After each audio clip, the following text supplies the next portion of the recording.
Hey, what's going on, guys? It's Jack, back in to bring you everything you need to know about playing Oracle Discipline Priest in Mythic Plus for Season 2. The spec has gotten really hyped up lately after there were a number of nerfs at the end of March, which nerfed down Void Weaver a bit more than Oracle itself. So, the big thing that Oracle's bringing to the table, and for why it's so good, is the huge shields and priority target healing that it brings to the table without sacrificing too much big AoE healing. As a result, you have a really potent playstyle which allows you to burst big AoE healing when you need it, have really strong, powerful shields for all your allies to mitigate big incoming damage, and that helps your personal survivability quite a lot. So we'll be going over the strengths, weaknesses, and use cases, as well as some of the stats and gameplay that goes into it. Like I said, there's been a few different builds that people have been utilizing. I'll have the most up-to-date version in the description below if things change and I get sold on a final build, but by far the most important things are your shield-oriented talents. These are Inner Focus, Divine Aegis, and Eternal Barrier. Inner Focus is increasing your non-atonement healing, so Flash Heal, Shield, Defensive Penance, Powered Radiance, all that fun stuff is much stronger, and it benefits heavily from Critical Strike because you also have Divine Aegis, where your crit heals, your direct crit heals, your non-atonement healing creates shields on your allies. These shields are really nice. Even though they're smaller, they do give that extra effective health, which is so helpful in dungeons because the season features just crazy amounts of burst AoE and also a lot of triage, a lot of single target damage. So being able to have something like Eternal Barrier, which is giving you stronger shields and longer lasting shields, allows you to kind of pre-shield a couple extra players before damage goes out to be just a little bit safer. Now, the Oracle tree itself is featuring the Premonotion, which is giving you 3 different cycling abilities, and then a 4th final ability called Clairvoyance, which merges all the effects together. So it starts with Insight, which gives you cooldown reduction to your next spell casts. You usually are using this on Penance, or you're basically always using it on Penance, I should say. Piety is not only increasing your healing, but also redirecting overheal to your allies. Solace is giving you a large shield and some damage reduction to your targets. And keep in mind, we'll be running the Perfect Vision talent, which makes the 1-minute cooldown at a Premonition 45 seconds, which allows you to align it with your pet. Now, there's been builds that have run with Shadow Fiend and with Mindbender. I've been enjoying both of them, and I've been kind of going back and forth as to which one I enjoy the most. It does seem safer to run with Mindbender since you can just have it up more frequently. So Disc can hit their Mindbender, which activates Shadow Covenant, and then empowers their penance to become Dark Reprimand, a Dark Penance, and basically increases the damage of your Shadow spells in the process. So you can utilize these Dark Penance spells to not only have increased damage when you're using them offensively, but Twin Sight also casts it defensively, giving you some very powerful spot healing effects along the way. Some builds have opted for Blaze of Light for the increased consistent damage out of Smite and Penance. Others have opted for Harsh Discipline. They both seem really good, but you're definitely taking one of these to get into Wheel and Woe, since the Twin Sight Penance bolts are firing 3 additional bolts depending on if you're using it offensively or defensively. If you cast offensive penances, it casts defensive penances, which means that with that plus castigation, you're firing off a total of 7 penance bolts every cast, which means you have 7 stacks of Wheel and Woe every penance cast, which means you can have some very juicy shields, or you can have the nice increase to your smite damage. And if you want to level up your skills IRL, you can always check out our sponsor for today's video, Boot.dev. They teach backend web development from start to finish in Python, Go, and SQL, and they always know the best way to learn, just like with World of Warcraft, is by doing. Shipping real projects, writing a ton of code, and building things that you would actually do on the job. If you ever want to learn about what some of the courses that Boot.dev has, all of their courses are free to read and watch in their guest mode. They are offering demos completely free without any membership for you to try out and understand what you would be getting into. The paid membership unlocks the interactive features like the hands-on coding, the AI assistance they have with Boots. We'll be asking you questions and helping you better understand topics whenever you get stuck. They also have the progress tracking where you can earn XP, levels, achievements, and complete quests to really track your progression throughout your learning journey.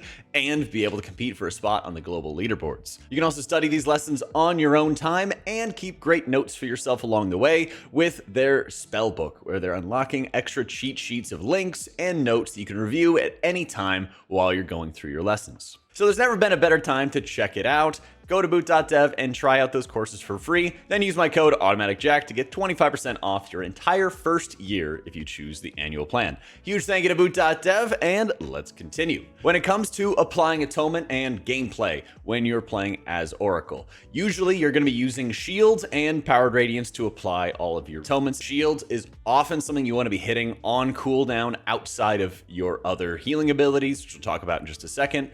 And so whenever you're walking into pulls, usually you're hitting shield onto the tank or even preemptively onto yourself, hitting 1 or 2 Shadow Word Pains, and then keeping your penance on cooldown, hitting targets that do have your Shadow Word Pain to better spread your damage over time effect, since hitting a penance on that target will spread Shadow Word Pain to others. You really want to make sure that you're keeping up shield on your allies and you're predominantly using Radiance to apply your atonements, as it's really the most efficient way. When you're setting up for big damage, you're first going to be using your pet, whether it's Mindbender or Shadow Fiend, then hitting your Powered Radiance, then hitting your Mind Blast, and with the Premonition, this is where you're going to start kind of weaving those abilities in. After your Mind Blast, you'll then hit Premonition of Insight, and then a Smite to then allow you to hit your Premonition of Piety. Then you can start firing off penance bolts, and you can either mash the penance button if there's tons of burst damage happening, making sure you don't clip your penance cast as well for the cast to complete, and then you can cast a new one. Or you can alternate between penances and smites to buff up those smites with Wheel and Woe. It kind of depends on how the damage is coming out onto your group. If you have to deal with like a lot of negative absorbs like the Slimes and Mechagon, you might just want to go mash penances really quickly to push up health pools. If there's more steady damage like on the Candle King, you might want to alternate between penances and smite, since the damage is more spread out and more steady. You also can be using Insight to give you cooldown reduction and Wheel and Woe value at the same time with your Power Word shields. What you can do is when you hit Insight, you can alternate between penances and then shields, which will give you 6 to 8 stacks of Wheel and Woe for a really powerful shield effect. And this is preferred for when there's uneven amounts of damage. Think at moments where 2 or 3 targets might be taking a lot of damage, and then the other 2 players are going to be totally fine. This is really good if there's any like asymmetrical damage going out onto players that you can put more attention into. But those are the 3 main ways that you would use Insight depending on the situation. Later on, your third Premonition is going to be of Solace, and that is where you can kind of just use this as an extra shield effect whenever you need to, onto your tank or onto yourself. Then you're going to get Clairvoyance, where once again, it'll align with the 1.5-minute cooldown at a Shadow Fiend, or you'll have it back for your third Mindbender, since Mindbender's a 30-second cooldown. It'll align with your third Mindbender to use your Mindbender, Radiance, Mind Blast, Clairvoyance into your Penance cast to do big damage. Now, when you don't have your pet or you don't have your insights, usually you'll be using Radiance alongside Mind Blast and Penance and Shield to do the brunt of your healing. And this is where you are going to be having a lot more of a spot heal element coming into play. When you have just your Mind Blast, you're going to do a decent amount of steady healing, but it really will not be enough to sort of muscle heal through a lot of big problems. And that's where you might use more defensive Penance casts to make sure that you're topping players off. Keep in mind, right after you cast your Penance, you will be firing 7 bolts in total, which buffs up your Wheel and Woe. That means you're going to have an 80% stronger shield on your next shield cast. So if you want to make it even larger, you can also have Atonement on that target so that your shield gets amplified by your Mastery. And that means that it's really good to keep Atonement onto your allies if you even suspect that damage is going to be happening, and you predominantly want to be doing that with Radiance. But to make sure that you have Radiance uptime or Atonement uptime for all your allies, you will want to make sure you're smiting a lot during your downtime, because every smite cast is going to extend the duration of your lowest Atonement by 3 seconds, thanks to the Divine Procession talent. So when you're walking into these packs, you don't have cooldowns up, keep Shield on cooldown, keep Penance on cooldown, decide how you want to use your Wheel and Woe, whether it's for damage with Smite or for better defensives with Shield. Don't be afraid to just drop shields on people well before damage has happened. With the Eternal Barrier talent, you have like a 20-second duration on your shield. And if you've done a few of these dungeons so far, you know that there's a good chance that shield's going to get some value, even if you can't exactly predict how it's going to happen. There is so much random damage in these dungeons. Now, when I mentioned earlier that you ideally would want to use your premonitions both with your pet, that's more of a guideline. There's a lot of moments in dungeons where you might need to use an individual premonition, like just insight or only piety, to help you through some very dangerous environments. First, what I would say is make sure that you have already kind of utilized a lot of your stall tools. You've already utilized barrier, or you've already utilized pain suppressions to sort of buy you time where you could paint up one target and shield another if you know big hits are coming, to further mitigate that damage, because you know it might take you longer to top off if you don't have those cooldowns. Of course, it's fine to be using those premonitions individually, but they are absolutely the strongest when you can utilize them together. And so this is where you might have a bit of a divergence depending on whether you're in a pug group or whether you're in an organized team, where you might be able to say, hey everybody, don't use defensives, I got tons of healing right now. And then when you don't have any healing any longer, you lean on people's defensives, and then you're good spot healing with defensive penance casts. And that's how you can kind of alternate. That's a big reason why I do like Mindbender as like a default setup, or when you're just getting started when you're playing in unorganized groups, because having a 1.5 minute duration or cooldown between your major pet ability can really be quite a lot to deal with and quite a lot to have to counter, basically, that it could be very, very risky if you are not having those cooldowns and then you're not prepared. This is an area, of course, where Void Weaver just has a lot more safety. The benefit, though, is that you have incredible amounts of spot healing potential. Always keep in mind, it is not a bad thing whatsoever to use defensive penance, especially when you are playing with an Oracle setup. The only time where it might not be as good would be during your premonition of insight, where you might want to just be mashing those penance bolts into that target, and because they're going to have multiple successive penance casts with the extra bolt from castigation. Otherwise, you could just be sending penances as needed for offense or defense, keeping in mind that the twin sight healing penance can be helpful, but it's not always a perfect smart heal. And so it might heal somebody who is a little less injured than somebody else. And so your accuracy is always going to be on you. Keep in mind as well, if you cast Premonotion of Solace and then you cast an offensive penance, well, you don't really have control over where that defensive penance is going to land, which also applies the Solace shield. So to summarize your gameplay, it really evolves around lots of atonement healing when you have your pet and premonitions up, and then lots of defensive healing, shields, even using surge proc flash heals, and occasional like hard casted flash heals, lots of defensive penance, lots of powered shield to keep people healthy through incoming damage. When it comes to stats, it's actually kind of weird.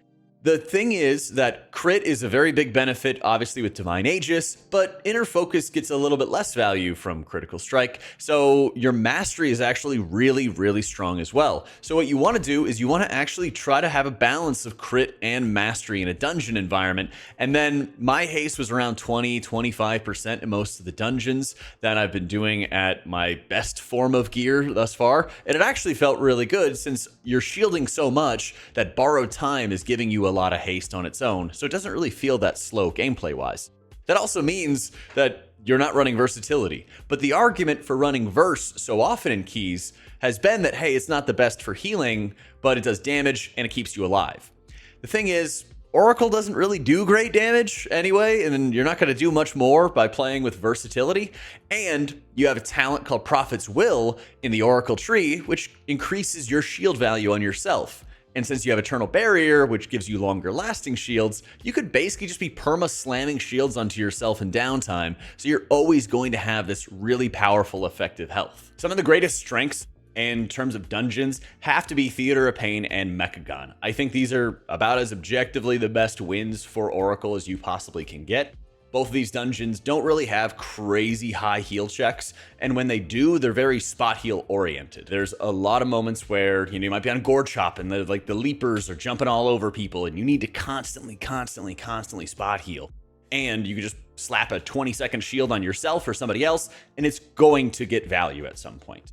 The actual heal checks might be like the big abominations that are emitting ticking damage, and those are really good areas to plan around, and when you're going into those areas of the dungeon. So it's a lot easier to plan having your Premonition, having your Shadow Fiend or Mindbender ready for those moments to deal with it, and then being able to use shields and damage reduction to sort of stall until you get either more premonitions or more pet uptime to muscle AoE heal through that sort of ticking damage. Mechgon's the same way. The big heal checks are often, again, on trash, where you have to deal with like slimes or the drill AoE or some of like the mech shredders later on after like the third boss. Those are all like big damage events, but they're also very spread out, which is very beneficial to running a like Shadow Fiend setup where you could do insane amounts of healing every minute and a half, and you can do really aggressive pulls every minute and a half and be able to muscle heal through it, and then fill in with damage reduction and shields in between. Some of the areas where I think it's a little bit more challenging are areas where you have to do a lot of consistent AoE healing. Now, it doesn't mean it's impossible to do it in like Priory or Dark Flame Cleft. I even was able to do a few Dark Flame Clefts runs as well, and I found there's good ways to play around it. But you have to keep in mind this sort of mentality shift where you have to go from focusing really heavily on atonement healing when you have these damage resources at your disposal, and then having to play very defensively. It's almost like you're playing two different gameplay styles at once, which can be fun, but it's also a lot to kind of take in for recognizing that atonement on your allies makes a huge difference, obviously, for your atonement healing, but also is increasing your direct healing. It's increasing your defensive penance. It's increasing your flash heal. It's increasing your powered shield. And that can make a huge impact on your spot healing efforts. If people already have atonement on them from Radiance, which doesn't really do a lot of direct healing on its own, but it's really going to juice up your defensive penance or your surge proc flash heals, feeling way more powerful. Getting more crit, as this build does like having a lot of crit and is fine with some haste. I think I'm around like 25% haste, but I'm not like hard stacking it the way I am with Voidweaver. But when you get a lot of crit, you get a decent amount of haste, and then you can get some versatility after that, you will be feeling like you can A, survive, and B, put up some really fat single target heals when you need to, pretty much on demand. While we're still limit testing and figuring out how you best want to optimize your talents, like I said, I'll have the most up-to-date build in the description down below. A lot of the gameplay ends up remaining the same, but if you still enjoyed playing Voidweaver, I don't think it's bad whatsoever to end up taking it. A lot of people will probably comment or have already said, oh, but you need lots of healer damage to chest dungeons. In my experience, I do about half of the damage with Oracle as I do with Voidweaver, which you might be like, wow, like that's a lot and everything, but you still bring PI. And I would actually argue that PI is the majority of your damage contribution to groups. With the way damage sort of exponentially scales over time, PI is just insanely strong in this tier, especially on things like Unholy DK so far. Is that I'm not really thinking that 300k DPS difference is going to be making or breaking any dungeons. And I would actually argue that the way high-end world level keys go, there's a lot of really big benefits to playing Oracle. Putting up massive shields that are at least 30% of somebody's life, and that's like a low estimate. A lot of times I'm getting like 60-70% of somebody's health in one power word shield, especially if you're juicing it with Wheel and Woe. So having like a 40% shield as like a minimum, or 30% maybe, is really insane for high-end progression in dungeons, especially because we're at these moments where you can get, 15 or 16 in high-end keys, or even if, you're pushing your 13s and everyone's gotten, or the person who has the key has these 13s timed. That means that key's not going to deplete, and you can actually progress your way through it, get used to the damage patterns as a Disc Priest, putting up shields in advance, prepping your healing, your mitigation together, and it's actually a pretty beautiful picture. I gotta tell you, above all else, Oracle's pretty damn fun to play. So give it a try. I don't think that you're in trouble if you're running Voidweaver or anything along those lines. But obviously, if you're trying to get sweaty, push that 0.1% title, you are going to need to be flexible. And I think there's a very good argument to be learning Oracle, experimenting around with it, and playing with it. So let me know what you guys think. And don't worry about spam casting renew. Oh my God, please stop asking me. I'm just kidding. But don't worry about it, okay? Shield, Radiance, Flash Shield. You're good. Have a blast. Thanks so much for watching. Big love to our patrons who make all this content possible. Big love to boot.dev. It'd mean a lot if you check them out in the description down below as well. And hope you all enjoyed it. I'll catch y'all next time.